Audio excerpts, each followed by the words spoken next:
Hello again, Internet, and welcome back to my 5th episode of Emmeline's Media Industries and Economies Rants. So this past reading week, I took the 5-hour train trip home to Toronto to visit with my family. It was a really nice break, and I felt like I spent a lot of good quality time with the fam. My younger sister, she loves Disney movies, so a good portion of my reading week was spent watching some Disney movies with her. Some of them included The Little Mermaid, Cinderella, and Snow White. Now, it's been at least 5 years since I've watched any type of classic Disney movie like this, and I never really realized how different the older versions of Disney movies are from their more recent releases. The realization that struck me the most about The Little Mermaid, Cinderella, Snow White, and other classic Disney movies like this was their consistent and prominent portrayal of traditional gender roles and traditional beauty ideals. In almost every early Disney movie, the main character is a very young, beautiful, light-skinned Caucasian girl who dreams of finding her one true love. The main female character is also always defenseless against any type of threat or villain and requires a strong, capable man to come to her rescue.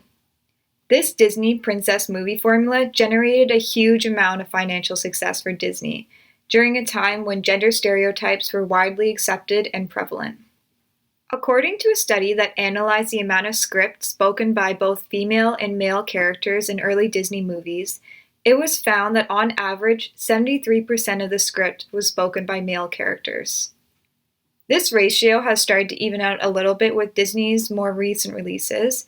However, these types of classic Disney movies are still very prevalent within our society, and as a result, they are still very profitable for Disney as a company. A lot of this profit is a result of tail marketing. In other words, it's the marketability of the cultural phenomena that Disney has created through their stories and characters that has allowed Disney to make enormous amounts of money from selling merchandise related to these movies, from selling edited or restored versions of these movies, and through selling the magic of Disneyland and Disney World. With that being said, it's interesting to notice the more politically correct and diverse characters that Disney is now incorporating into some of their more recent releases. Through films like Frozen, Moana, Mulan, The Frog Princess, and Tangled, Disney has been capitalizing on integrating more empowering female characters that have a more diverse portrayal of beauty. The qualities of these characters in these movies that I mentioned represent the rising diversity in Western society and the increased demand for media to represent this rising diversity.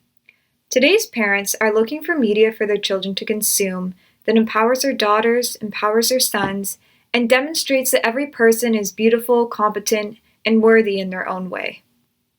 With Disney's net income growing at a strong and steady rate, it's obvious that they're doing something right. Within the next few decades, it's going to be really interesting to see the effects that Disney's more progressive media content has had on the thoughts, values, and perspectives of the next generation. Media has a huge effect on society, and it's refreshing to see that Disney is making an effort to make a positive one, even if it's mostly due to the profits that this positive media is making them. With that, I end another episode of Emmeline's Media Industries and Economies Rants.